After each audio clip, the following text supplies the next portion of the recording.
Have you ever wondered, is God real? Have you ever doubted, really, does Jesus exist? I'm going to share with you my testimony of how I came to know that God lives, that God is real, and that Jesus is real. I was an atheist. I did not believe in God. I did not believe in Jesus.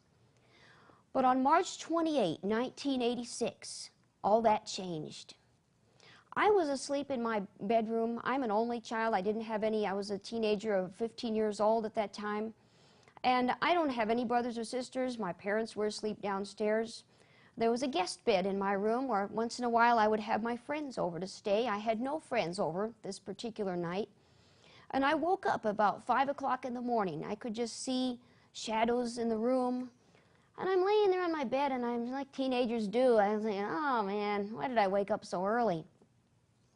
And all of a sudden, as I'm laying there, an audible voice spoke to me from across the room. And the voice said, there's someone in the guest bed. I turned and looked at the bed, and sure enough, there was a person lying in the bed, asleep, covered with the blankets. I was terrified because I had watched, as a kid, as a teenager, I had watched scary movies and monster movies, and, you know, I'm just imagining this, how did this person get in my house? What's this person going to do to me? Who is this? And I'm just terrified, and I thought, what do I do? I couldn't stay in my bed. I didn't want to get close to the guest bed. I crawled out over the end of my bed, placed my feet carefully on the floor, hoping that the floorboards wouldn't squeak, and made my way to the light switch. And I was standing there with my hand on the light switch, looking at this person in the bed and going, what do I do? This is how I know I was not dreaming. I was wide awake. And I couldn't bring myself to turn on the light. I was too afraid. For some strange reason, I went back in, got into my bed again. And I covered up with the blankets, and I laid there watching and waiting. And it wasn't very long, and the person sat up on the side of the bed. Do you know who it was? It was Jesus. And as soon as I realized it was Jesus, all my fear was gone. But do you know how I saw him? I didn't see him like you've seen him maybe in pictures, glorified with a white robe and glorious.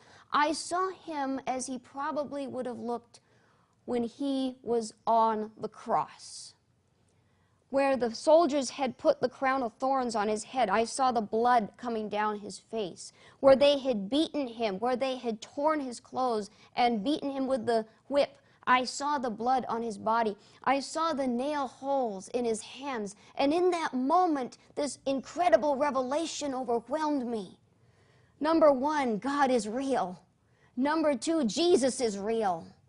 And number three, Jesus really did suffer and die for us.